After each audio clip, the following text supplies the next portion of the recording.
Mateus. Hoje é dia dos pais, não é isso? Eu não ganhei nenhum presente ainda. Foi. Eu ouvi dizer que tem um presente para mim guardado lá, mas ele vai chegar durante a semana, né? Mas eu não sei, eu só queria então Tomé, tem que vir para crer, né? Então eu estou esperando ainda, né? Ganhei um parabéns de manhã, meu choro, mas ganhei, né? Fazer o quê? Muito bem. Mateus capítulo 11, a gente vai falar sobre o coração paterno de Deus, o aspecto desse princípio do coração paterno de Deus. Mateus capítulo 7, verso 11. Eu falei o quê? Eu falei 7 hoje? Vocês estão prestando atenção, é só para testar a atenção de vocês. Mateus capítulo 7, verso 11. Quem achou legalmente? Ora, se vós que sois maus, sabeis dar boas dádivas, bons presentes, bons suprimentos aos vossos filhos, ora, se vós que sois maus, sabeis dar boas dádivas aos vossos filhos, quanto mais o vosso Pai Celestial, aquele que está no céu, pois ele te dará boas coisas àquele que lhe pedir. Ora, se vós que sois maus, sabeis dar boas dádivas aos vossos filhos, quanto mais vosso Pai que está nos céus, esse dará boas coisas aos que lhe pedirem. E o outro texto, livro de Atos, capítulo 17, verso 23, porque passando e observando os objetos do vosso culto, encontrei também um altar no qual está escrito, ao Deus desconhecido. Porque passando e observando os objetos do vosso culto, encontrei também um altar no qual está escrito, ao Deus desconhecido. Pois esse que adorais sem conhecer, é precisamente aquele que eu vos anuncio. Diga a glória a Deus. Vamos orar. Pai querido, nos dá graça nessa hora, da concentração, da iluminação do Teu Espírito, do impacto da Tua Palavra na nossa alma. Nos ajuda, Senhor, em nome de Jesus. Amém. Vamos sentar e deixar a Bíblia aberta aí. Muito bem. Eu tenho a impressão que eu levei quase 14 anos, que eu sou pai, para poder preparar essa mensagem de hoje. Porque é baseada praticamente na minha experiência como pai, claro, evidente, né?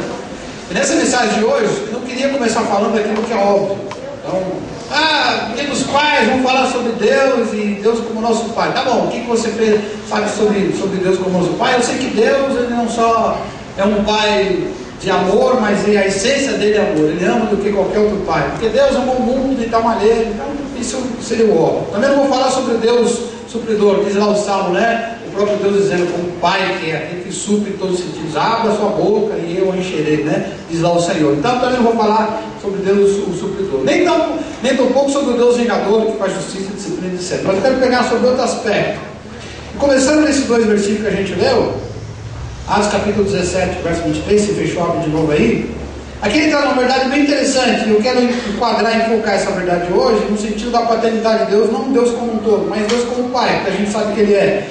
E o texto diz que o apóstolo se encontra com um grupo de pessoas que estavam adorando, e estava adorando a Deus, então sem conhecer. E a gente, pelo contexto, a gente sabe que era um povo pagão, beleza?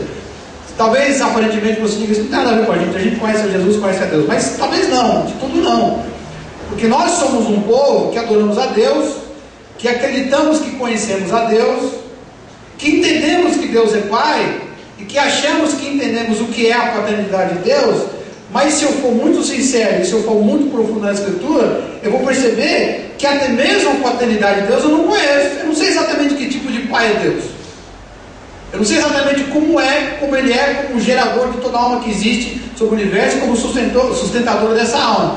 E tudo que a gente consegue ainda não entender, mas praticamente inferir, pelo menos deduzir sobre Deus, é através da nossa própria experiência, ou pelo menos as mulheres olhando para os homens, da experiência dos homens como pai. Então o que a gente sabe de Deus é olhando para o pai humano que a gente conhece, o pai que a gente teve, o pai que a gente é. E lá o texto de Mateus capítulo 7, o texto diz que Deus é um tipo de pai que está acima dos pais humanos. Por quê? Porque se nós que somos carnais, eu como pai, eu que sou carnal, pecador, e sujeito ao meu egoísmo, à minha vaidade, à minha preguiça, à minha presunção, mesmo sendo tão mal assim, tão caído, eu ainda consigo fazer coisas boas com os meus filhos, quanto mais Deus. Então, é a pergunta retórica, cuja resposta é sim, claro que Deus faz muito mais. Então, nós de fato não conhecemos a divindade de Deus. Conhecemos só aquilo que está exposto. Deus é Pai, Deus é amor, etc. Mas em profundidade há alguma coisa ali da paternidade de Deus que a gente desconhece. E pelo fato da gente desconhecer, a nossa própria relação com Ele não é muito boa, não é 100%. Então eu quero hoje, bem devagarzinho, fazer um pequeno estudo sobre isso. Vamos lá. Primeiro aspecto pouco conhecido da paternidade de Deus que eu quero destacar é o que eu chamei de disciplina esperançosa. Todo mundo sabe que Deus é disciplinador, Deus é julgador, é juiz de tudo e de todos, que Deus disciplina aqueles que amam, beleza. Mas o que a gente não sabe é que tipo de disciplina que Deus costuma tratar com a gente. Diz o texto lá na palavra, em Hebreus capítulo 12, verso 10, diz assim que eles, os nossos pais humanos, o pai que a gente teve, mesmo que não tenha sido um pai biológico, mas aquele pai que te criou, eles nos corrigiam por algum tempo. Então meu pai me corrigia, enquanto eu tinha lá até meus 13, 14, 15 anos, ele me corrigia durante algum tempo, segundo melhor ele parecia, segundo ele achava que era melhor, aquilo que ele entendia que era bom para mim. Deus, porém, diz a palavra, nos disciplina para aproveitamento, ou traduzido em português, Deus nos disciplina para duas razões. Primeiro, para que a gente seja útil. Deus não fazia igual meu pai, que me batia só para não me tornar um mau caráter, porque ele ficou com raiva que eu fiz uma coisa errada. Na verdade, Deus, quando disciplina alguém, Ele disciplina para que aquela pessoa se torne alguém melhor. Quando Deus dá uma surra em alguém, quando o chinelo de Deus come solto, na verdade Ele faz isso não porque Ele está com raiva, mas porque Ele quer melhorar a nossa própria existência aqui nesse mundo. E mais ainda diz o texto, Ele faz isso a fim de que a gente participe da própria santidade dele. Então Deus, quando disciplina alguém, quando Deus pega um dos seus filhos e mete o chinelo neles, na verdade Ele faz isso para que o sujeito vire alguém melhor nesse mundo, seja mais útil nesse mundo, mais humano nesse mundo, mais espiritual nesse mundo, mais propósito nesse mundo, viva com mais intensidade nesse mundo, mas também viva de forma mais santa nesse mundo. Às vezes a gente erra na disciplina. Então, às vezes o Vitão subiu, não tem, eu vou contar uns pontos seus hoje, tá, Vitão? Só alguns, né? Então, por exemplo, o Vitão vai fazer 14 anos, né? E eu lembro que eu apanhei do meu pai até mais ou menos uns 13, 14 anos, por aí, né? Já cobriu a cabeça com aquela cabeleira que tu usou pra ele. Eu apanhei até uns 13, 14 anos e ele já tem uns dias que ele não apanha. Esses dias ele tomou uma surra esses dias aí, né? Talvez tenha sido a última, pelo tamanho dele, que já não dá pra bater com muita facilidade, né? Mas às vezes a gente bate com razão, como foi o caso dessa última que eu dei nele. Às vezes bate sem razão. Essa última eu dei nele por quê? Porque ele estava com uma encrenca com a irmã dele, e estava batendo na irmã dele, né? Já tinha esgotado já o recurso. Olha, é o seguinte, cara, se você não for corrigido e continuar desse jeito, o que vai acontecer? Quando você for um adulto, você vai bater na sua mulher. E aí, para você não bater nela, eu posso ter até agora. Então, me sintada no traseiro. Às vezes a gente acerta, só que às vezes, como pai, a gente erra. E aí a gente, muitas vezes, na relação com Deus, transfere para Deus essa mesma relação. Eu acho que Deus está certo agora em me disciplinar. Aí acontece um outro problema, toma disciplina de novo, e às vezes a gente diz assim, não, dessa vez Deus errou, Deus não podia ter feito isso comigo. Deus está bravo comigo, Deus me disciplinou, mas Deus não podia ter feito. Aí gera uma certa rebeldia, às vezes uma certa indignação contra o próprio Deus. Então olha para mim aqui, ó. Em primeiro lugar, se você é essa pessoa que às vezes fica zangado com Deus, fica indignado com Deus quando Deus mete o chinelo no seu traseiro, primeiro você já ganhou a noite. Já ganhou um presente do Dia dos Pais. Você precisa abaixar suas orelhas, ficar bem murchinho, porque quando Deus senta o sarrafo em você, Ele sabe o que está fazendo. Primeiro, para que você se torne uma pessoa melhor. Então, aceite a disciplina. E segundo, para que você seja mais santo. Diga amém. Amém. Diga assim, eu adoro o chinelo de Deus. Eu não ouvi. Para de ouvir. Eu adoro o chinelo. Está difícil falar. Diga assim, o chinelo de Deus é bom. Segundo lugar, essa vergonha está na minha fala. Eu sou um daqueles que fica zangado quando Deus me disciplina. Segundo aspecto de Deus, da paternidade de Deus, que a gente desconhece um pouco, eu chamei de graça imerecida. Bom, tem mais outra redundância aqui, um recurso exagerado de linguagem aqui, né? Duas palavras dizendo uma coisa. Se é graça, já é imerecida, quer dizer, ninguém merece nada de Deus, quando Deus dá é graça, né? Mas isso aqui não é enfatizado, é quando Deus faz alguma coisa por você, sem você merecer, mas sem você merecer mesmo. Eu não merecia nada, mas Deus faz. 2 Coríntios capítulo 9, verso 8, diz assim, que Deus pode nos fazer abundar em toda graça, e aí o contexto é de recurso material, a fim de que, tendo sempre em tudo ampla suficiência, superabundez em boas obras. Como eu te falei, o contexto desse texto está falando de recurso financeiro. Está dizendo, olha, Deus supra as nossas necessidades materiais e supra ali de forma abundante. E supre como? Supre mesmo quando a gente não merece. Às vezes você não trabalhou direito, não fez o que era certo lá no trabalho e perdeu o emprego. Depois de alguns meses fica em dificuldade. E de repente aparece alguma coisa ali que de forma meio que sobrenatural, sem você saber de onde vai, ele supre a sua necessidade. Um serviço extra que você não esperava, alguém com dinheiro, qualquer recurso. Você pensa assim, puxa vida, Deus poderia simplesmente me deixar passar a necessidade. Mas por que ele fez isso? Porque a paternidade de Deus é dessa maneira, é graça e merecida. Lá em casa, a gente vai na feira no domingo, né? Quando dá para no domingo, e vai no mercado no sábado, quando dá para no sábado. Aí no sábado, a gente compra lá o lanche para as crianças levarem para a escola, porque na escola, além de ser um lanche ruim, é muito caro, né? Então a gente compra tudo no sábado. E os caras vão levar durante a semana, faz o lanche em casa e leva. Mas em casa tem uma malandragem, né? A malandragem é o seguinte: na sexta-feira, a gente já quebra lá a rotina e dá uma grana para casa para comprar o lanche na sexta-feira. Então a regra é: de segunda a quinta você leva o lanche que a gente comprou, e sexta-feira compra uma besteira. Beleza? Beleza, né? Mas tem alguns que são mais espertos, igual a Sara, por exemplo. Vocês sabem que a Sara quase não fala, né? A Sara quase não fala, quase não pede, quase não perturba, né?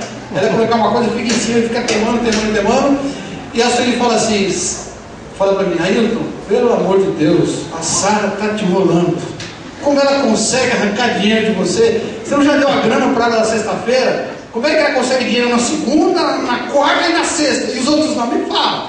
E eu, para ser sincero, eu não sei. Aliás, eu sei. Eu acho que esse coração paterno de dar as coisas para as crianças, mesmo sem merecer coisa alguma. Ela merece uns pacová, merece uns catrancos, como dizia meu pai, uma sua, uma chinelada. Mas ontem, por exemplo, estava trazendo ela para cá e ela no caminho: pai, come sorvete, perturbou. Eu falei: não. Até que no caminho você me comprou um sorvete. Toma aqui, ó. Vai ali, compra ali um picolé, né? Um picolé. E lá, ela voltou: pai, não tem picolé, pode ser, compra o outro, Sara, vamos ficar atrasado para o ensaio. Aí ela com um pote de sorvete desse tamanho. Eu falei: meu Deus do céu, Sara, você gastou quase 5 pão num pote de sorvete, você está doida, menina, acho que deve dar árvore. E aí eu posso a Sueli fala assim: meu, ela te enrola muito, cara. Por que você dá para ela? Sei lá. É o mesmo pensamento. Você pode pensar em Deus: eu faço tanta bobagem, eu sou tão teimoso, eu faço tanta coisa errada, por que Deus ele quebra no meu galho? E o pior, olha para mim aqui, ó. Algumas vezes eu começo a me dar bem em algumas áreas da minha vida, geralmente a área financeira, e aí eu começo a ficar assim meio que arrogante. E depois de um certo tempo eu entro números e querer andar meio que de forma autônoma. Eu não digo para ninguém, eu não falo para ninguém, mas eu começo a me comportar como se Deus já não existisse. Aí eu me esqueço de onde eu vim. E principalmente quando a minha história de vida é muito ruim. Nasci na favela, nasci lá na Paraíba, não sei aonde, não tinha comida, não tinha nada. Nasci no Brasil, onde não tinha nada para comer, era pequeno, passei fome. E hoje tudo que você tem, comida sobrando, e não sei o que lá, recurso sobrando, e de vez em quando Deus te flagra ainda, arrogante, soberbo. E eu cansei de ver, gente, olha para mim aqui, ó. Ninguém chegar aqui nessa igreja, por exemplo, sem dinheiro, sem lugar para morar, com problema com a família. E aí toda a reunião de oração o cara estava ali, todo jejum o cara estava fazendo, né? Mas a hora que Deus deu um emprego para ele, o cara, ó, se mandou. Por que isso? Porque a gente é ingrato para com Deus. Mas não se esqueça, Deus é Pai. E o aspecto importante nesse momento para você pensar é que Deus é Pai, e o que faz Ele te abençoar é justamente essa graça que você não merece. A gente não conhece a Deus. Por que Deus faz isso com a gente? Porque além de Ele dar aquilo que a gente esperava pela misericórdia, Ele, além de Ele dar a graça já esperada, Ele dá uma graça a mais, uma graça que a gente não esperava. Realmente, no nosso ponto de vista, uma graça imerecida. Esse é o coração de Deus, esse é o aspecto da vida de Deus que você precisa compreender em nome de Jesus. Diga amém. Diga assim: eu quero a graça de Jesus. Diga. Vamos falar de outra coisa. Vamos falar do orgulho de Deus. Aliás, a Bíblia fala muito pouco do orgulho de Deus nesse sentido, né? O orgulho de Deus eu chamo de orgulho discreto de Deus. Livro de Eclesiastes, capítulo 9. Presta bem atenção agora. Vai, pois, Deus dizendo, através do velho Salomão, e come com alegria o teu pão, e bebe gostosamente, alegremente o teu vinho. Traduzindo em outras palavras, está dizendo assim: ó, pega aí o que Deus já te deu, a sua família, seu emprego, a sua academia, a sua casa, o seu carro, sei lá, tudo que você entende que Deus te deu, que deu esse privilégio de viver todas essas coisas acerca das quais, vira e mexe, você reclama, murmura, acha que não está bom, e às vezes deixa a murmuração e a reclamação crescer tanto que essas coisas, mesmo sendo tão importantes, acabam para você se tornando coisas insignificantes, a ponto de você, por exemplo, não querer ir para casa no final do dia. Então ele está dizendo aqui, pega essas coisas, que parece que agora perdendo um pouco do valor, só você acha que perdeu o valor, todo mundo está vendo que não perdeu o valor, e vive intensamente essas coisas, volte a se alegrar, se motive com essas coisas. Por quê? Porque muitas vezes a gente fica desmotivado com a vida da gente,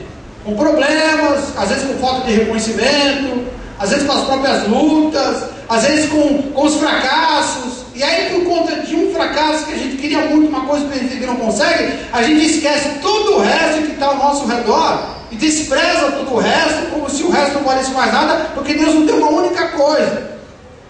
Quando na verdade Deus olha para você, e aquilo que vai marcar o coração de Deus, que vai fazer Deus se alegrar, não é o que você perdeu ou o que você deixou de ganhar, não são os seus fracassos, mas são as coisas que você já conseguiu, o seu sucesso pessoal. Como assim?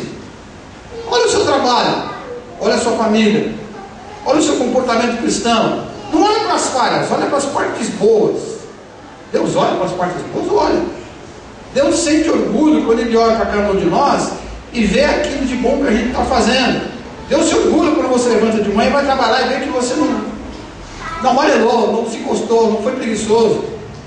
Deus se orgulha quando você, como a gente viu aqui no filme ali, você tira um tempo para ficar, por exemplo, com seus filhos brincando. Eu sei que é terrível, às vezes você está cansado, mas um pouquinho que você ficou, Deus se alegra. Às vezes quando você ajuda alguém, ou quando você enfrenta uma tentação e vence, enfim, quando você faz qualquer coisa que aparentemente Deus não está nem aí, essas coisas pequenas, Deus se alegra. E a vontade de Deus é que você se alegre também. Sabe que o meu pequenininho está fazendo natação, né? Lá tem um vidro, a gente fica do lado de cá no vidro e eles ficam nadando lá. E claro, ele começou agora, ele é o menorzinho, está todo nada direito, está aprendendo ainda, né? E eu fico lá, vou ver o tempo vai ficar lendo. Fico lá lendo, marcando o texto lá e lendo. Aí de vez em quando, aí eu dou uma paradinha na leitura e dou uma olhada, né? Como é além da perna torta dele, mais fraca, e ele além de ser o menorzinho, então ele, por causa disso, eu que nada pior lá, né? Aí você olha. Mas cara, quando eu paro para dar uma olhada e vejo ele nadando, é o pior de todos. A aula durou 45 minutos. Essa semana, na última aula, o professor falou assim, ó, vem buscar aqui, acabou a energia. Ficou 30 minutos ele cansando, não aguentou mais, porque você tirou o couro dele lá, coitado. Aí eu olho para ele, eu vejo ele se esforçando, as primeiras braçadas, os primeiros movimentos, eu olho para ele e não penso nada, eu só sinto. Falo, puxa vida, aí me veio uma alegria no coração, me veio uma satisfação, me veio uma coisa de paz, sabe? Me veio um orgulho. Ele tá, a menos que ele assista essa pregação daqui a uns anos, talvez ele nunca vai saber disso.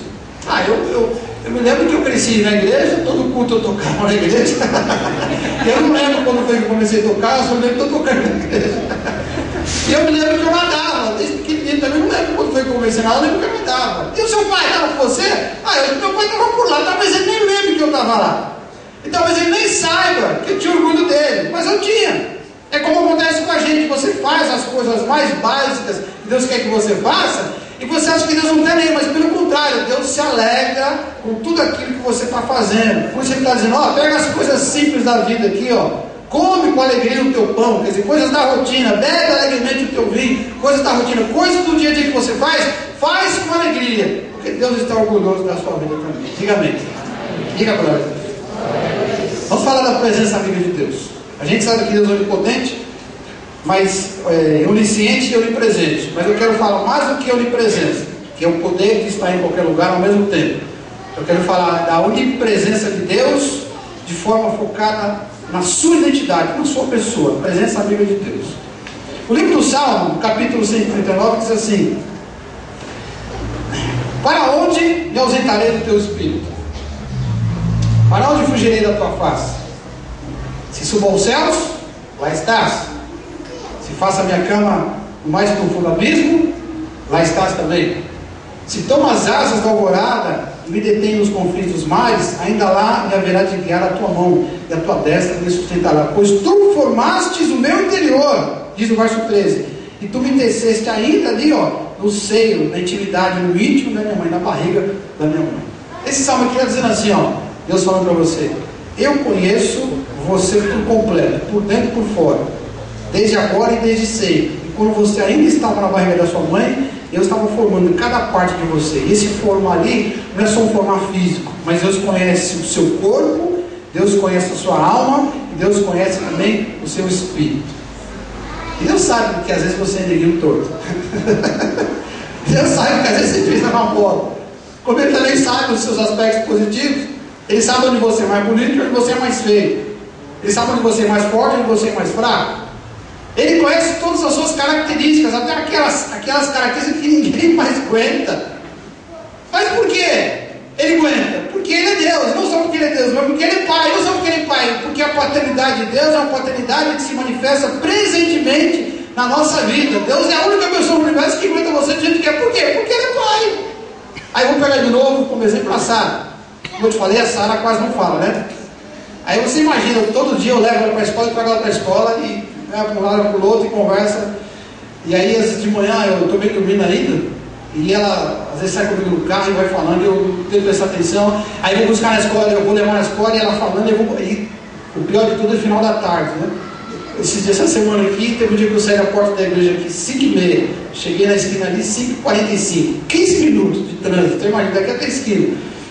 Aí peguei ela, aí quando eu pego ela na escola, mas cara, ela dispara, começa a falar tudo que aconteceu na escola. E as pessoas falam, Sara, pelo amor de Deus, segura um pouco. Mas eu fico com dó, às vezes, puxa vida, eu sou o pai dela, eu sou a pessoa mais próxima dela, mais íntima dela, a referência de Deus na vida dela. E aí quando eu tento ouvir, e é até engraçado, porque às vezes é tão cansativo, que a gente às vezes brinca com ela começa a falar, aí a gente fica assim, ó. E ficou tão engraçado porque o pequenininho faz igual, ela começa a falar, ele começa a dormir também. E ela, olha, pai, o pai está dormindo. Mas eu tenho que dar essa atenção para ela, por quê? Porque ela é uma pessoa que, pelo perfil dela, pela personalidade dela, ela precisa falar e ela precisa ser ouvida, precisa se sentir ouvida e aceita. E por que eu faço isso? Porque eu sou pai, mas, cara, pensa comigo, olha que esforço meu. Se eu que sou um pecador, como diz a palavra, sei dar boas coisas para os meus filhos, ouvir uma menina com uma cara muito boa no final do dia cansativo, muito mais Deus não vai dar para nós todas as coisas. Deus ouve tudo. Então se tem alguém que pode te ouvir, que pode te entender, pode gastar tempo com você, esse é Deus. E a única coisa que você precisa para poder sentir perto e amado por Deus é você se abrir para o chamado de Deus, se abrir para o amor de Deus, deixar Ele estar próximo de você de todas as maneiras. Se ninguém te ouvir, olha para mim aqui, ó. Se ninguém te ouvir, se ninguém olhar para você, fecha os olhos e fala com Deus, porque Deus está te ouvindo. Diga glória a Deus. Vamos falar do socorro inacreditável de Deus. A gente sabe que Deus socorre. Glória a Deus por libertou o povo do Egito, libertou o povo da prisão. Beleza. Salmo capítulo 4, verso 8. Em paz eu me deito e logo pego no sono. Quer dizer, eu tenho tranquilidade para dormir em paz. Por quê? Porque eu tenho uma convicção dentro da minha alma. Qual a convicção? Que só tu me fazes repousar seguro.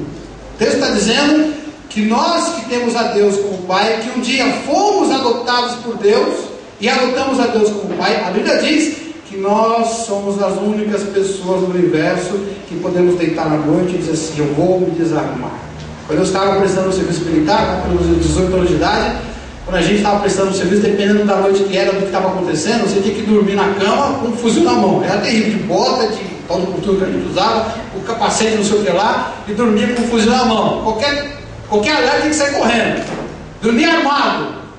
Mas com Deus, quando você descansa em Deus, você pode largar todas as suas armas. Mas e se alguém me atacar de noite? E se o ladrão entrar na minha casa de noite? E se cair uma bomba em cima de mim? E se vazar o gás lá do botijão da cozinha, a casa explode? Meu! Estamos falando de alguém que tem uma relação com Deus. E que Deus? Deus que é Pai. E como Pai, Ele socorre. Mesmo que aparentemente Ele não vá socorrer. Sabe quando o pequenino nasceu? Que já foi lá em casa, viu, né? E começou a dar, tinha que colocar um monte de portãozinho. Cada porta tem um portãozinho. Tem escada, né? Não sei quantos, tem uma escada em régua lá em casa. Tem um portãozinho em cima, um portãozinho embaixo, um portãozinho lá na área de serviço e um para sair na garagem. 4 portãozinhos. Aí um dia desse, eu estava no banheiro lá em cima, saí do banheiro e o pequenininho estava perto do portãozinho de cima. Nem andava direito ainda. Eu não sei o que aconteceu, o portãozinho abre para dentro, para fora do corredor. Ele empurrou o portão, quebrou lá o trinco, e o portãozinho abriu para dentro da escada. E o que abriu, ele foi junto, caiu. Olha, não me pergunta como aconteceu. O portãozinho aqui, o moleque se apoiou, o portão abriu, a escada aqui, ele caiu, ele voou. e eu estava do outro lado do banheiro. Não me pergunte como. Quando eu abri os olhos, eu estava no fundo da escada, segurando ele pelas duas mãos, e ralei todo, e com ele não aconteceu absolutamente nada. Pergunta para mim, você faria de novo? Não. Se o seu filho está caindo, você pula? Não, não tem como, porque se eu pular, eu não vou segurar, não vai dar tempo. Eu estou um pouco mais magro, eu acho que eu perdi uns 5, 10 quilos, né? Mas como foi um tempo atrás, eu estava com 100 entrar lá. Tanto que, a hora que eu caí, porque eu parei na queda, estava no fim da escada lá embaixo, com ele aqui em cima e o portão atrás dele. O portão veio tudo de madeira. A hora que eu pulei, arregacei o resto do portão, por causa do meu peso. Como você fez isso, cara? Eu não sei, eu sei que foi inacreditável. Mas eu, volto a dizer, eu sou pecador. Mas na hora que o meu filho entrou num perigo que eu não esperava, ele também não esperava, ele estava descansado, sossegado, tocando a vida dele. Porque estava ali a mãe dele ali por perto, e estava aqui o pai dele. Para ele está seguro, meu amigo. O dia que entrou o cachorro aqui, você disse, não, o pai, o cachorro foi para a cola do pai, claro, o cachorro e o pai não tem para ninguém. O pai vai bater o cachorro, mas não vai detonar com o cachorro.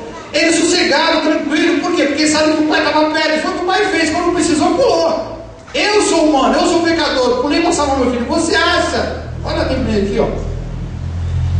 Você acha que você vai se meter numa encrenca? Você acha que as trevas vão te cercar? Você acha que a maldade humana desse mundo vai te cercar? Você acha, sei lá, que o mundo vai desabar? O mundo tem uma teoria da conspiração para detonar com você. Você acha que alguma coisa ruim vai se levantar contra você? Você que é filho de Deus e foi adotado por Deus, e Deus vai ficar olhando de braço cruzado, sim ou não? Você pode para mim, sim ou não? Não. Por quê? Porque Deus é Pai. Muitas vezes as pessoas vivem com medo. Na hora de dar um passo de fé, na hora de serem ousadas na vida, na hora de tomar uma decisão mais importante, elas ficam com medo. E alguns filhos de Deus, eu vou ser sincero com você, que tem medo até para dormir. Mas você não é filho de Deus? Sou. Por que você está com medo de dormir? E se eu morrer dormindo? Ué. A Bíblia diz que quando o filho de Deus morre, Deus dá ordem e os anjos vêm e levam ele para o céu. Ó. Até na hora da morte, o transporte é seguro, porque Deus está com ele, porque é filho dele. Diga a glória a Deus. Até mais um? Mais um. Vamos falar da empatia que Deus tem na hora da dor. João capítulo 11, o menor versículo da Bíblia. Verso 35. O que diz o texto aí? Jesus chorou. Você lembra da história? Jesus estava longe de um certo lugar onde ele precisava estar e não estava. E alguém falou assim, ó, tem um fulano de lá, o tal de Lázaro, que é seu amigo, já jantou com ele é seu chapa, seu parceiro. Ele morreu. Ou está doente, está quase morrendo. Dá para você fazer alguma coisa? Ele disse, não, vamos lá. Aí demorou um tempo para chegar na casa do Lázaro. Depois de um tempo, quando ele estava se aproximando da casa, alguém na casa correu e falou assim, mestre, não vem não, porque o cara já morreu. Não, mas eu vou assim mesmo. Mas ele já morreu, mestre. O cara esperava que Jesus curasse ele, né? Mas já morreu. Eu vou assim mesmo. E aí quando chegou lá, o moço dele foi enterrado. Aí ele mostrou no lugar. Onde é a cova? Onde é a sepultura? Aquela ali, ó. E aí, claro, você lembra do resto da história, né? Jesus mandou que tirasse a pedra, depois ressuscitou o corpo. Mas o que eu quero chamar a atenção é o que veio antes. Diz a Bíblia que quando ele chegou no lugar, aí as pessoas começaram a gritar, Jesus, se você estivesse aqui, o cara não tinha morrido, olha lá, está morto, já está fedendo.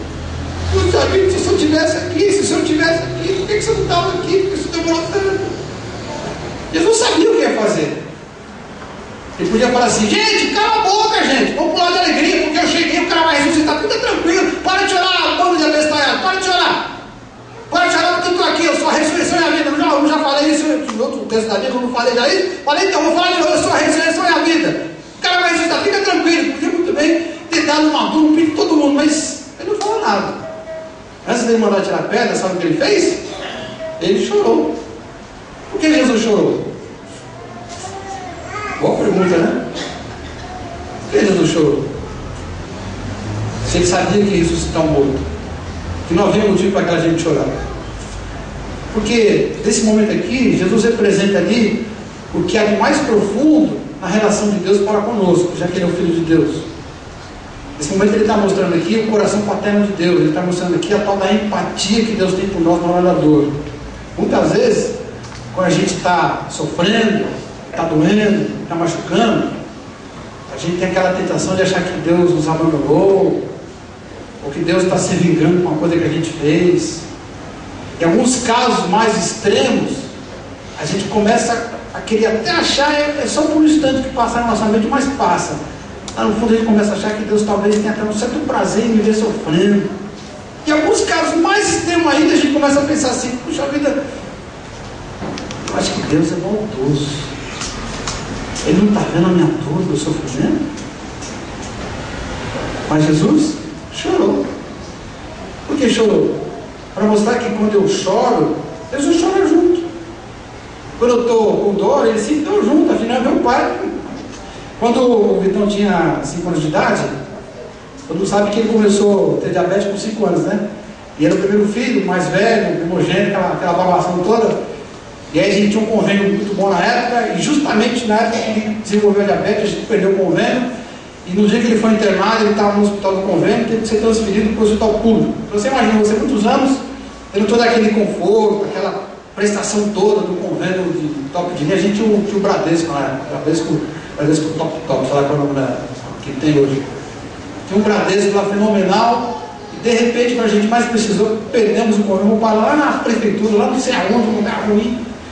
E eu me lembro até hoje, lá numa sala escura, que a iluminação estava péssima, devia ter umas 5 ou 6 camas ali em volta, um monte de criança ali gemendo, e eu pequenininho lá, bem pequenininho, e ele me encara aquela cara de sono: pai, o que está acontecendo? E os caras furando o dedo dele toda hora, na época não tinha essa agulha que tem hoje, era uma agulha grossa e furava o dedo dele: pai, eu quero ver furado. E o pai do lado, firme, segurando. Claro que eu não chorava a gente dele, óbvio, né?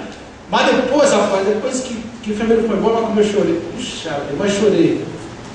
E aí eu lembro que eu voltei pra cá, o ambiente lá em cima também, a igreja soube o que acontecia, aquela polvorosa, todo mundo preocupado, orando. E aí fui até lá em cima, eu subi lá na sala, e cheguei, estava umas orações, a Zélia estava lá, e me abraçou e sentou. O que aconteceu? Aí também não consegui falar nada, eu chorei. Por que isso? Por que esse choro? Vai resolver alguma coisa? Não vai. Mas é como se a dor do meu filho fosse transferida para mim. Quando eu estou sofrendo, quando eu estou com dor, eu posso até ofender a Deus, porque naquele momento Deus está sofrendo junto comigo. E eu digo: Deus, você não está sentindo o que eu estou sentindo? Você está de brincadeira comigo? Por que você não fez nada? Então eu do outro lado sofrendo, chorando. É como se meu filho levantasse da cama e falasse assim: pai, por que você não tira a lembrança de mim? Eu sou Deus por acaso? Deus, por que você não tira isso de mim? Deus não tira muitas vezes, ele tem os seus motivos, mas nesse momento não importa. O que importa é que quando eu estou sofrendo, Deus tem empatia na minha dor, Deus sofre, Deus não é meu inimigo. Deus está comigo, porque é meu pai. O coração dele é coração paterno. Então eu preciso me tornar o inimigo dele, não preciso duvidar do amor dele. Muito pelo contrário, justamente naquela hora ali, é como Deus está junto com a gente. Diga: Jesus me ama. Vamos terminar. Vou dizer só mais uma coisa. Você deu um presente pro seu pai hoje ou deixou seu pai a ver na vez igual eu? Você deu um presente pro seu pai?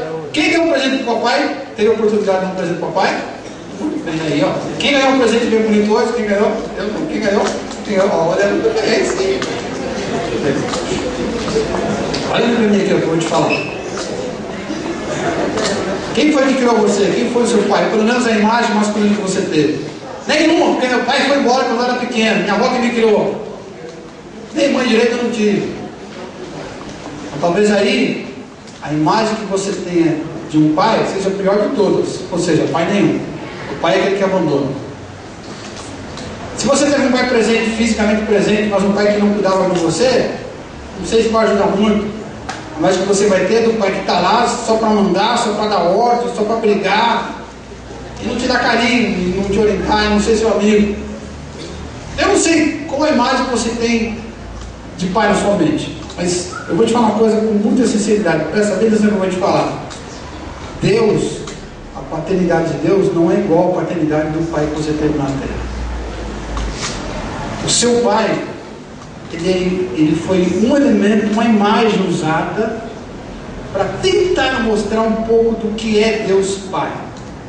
Por isso que a Bíblia diz: nós que somos maus, devemos dar boas coisas. Quanto mais Deus, quer dizer, a paternidade de Deus é inacreditavelmente acima daquela que foi a do meu pai.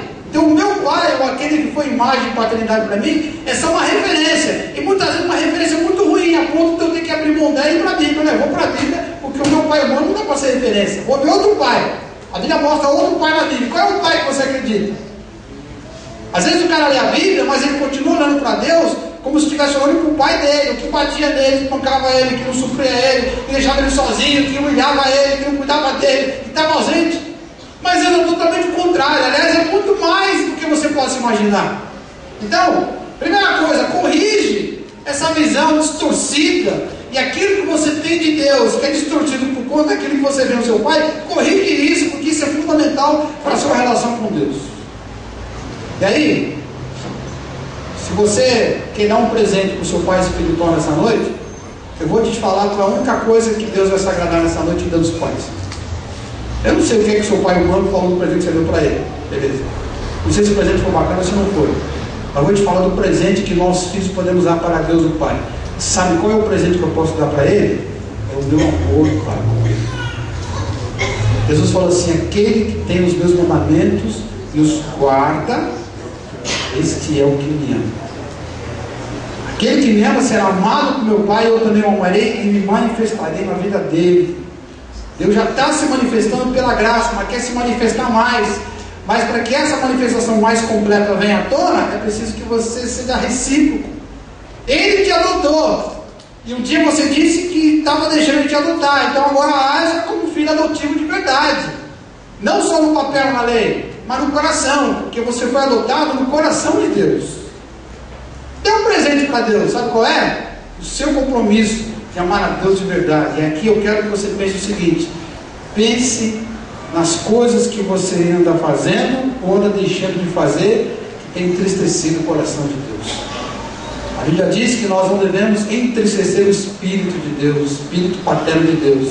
Isso quer dizer que eu posso alegrar o coração de Deus. E há uma promessa que diz o seguinte: diz que a alegria do Senhor é a nossa força. Quando eu alegro a Deus, Deus me retribui com mais poder, com mais força, para continuar alegrando Ele cada vez mais.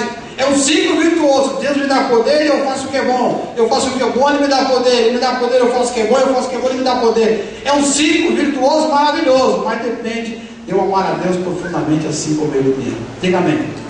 Vamos ficar em pé, vamos fazer uma oração ao Senhor.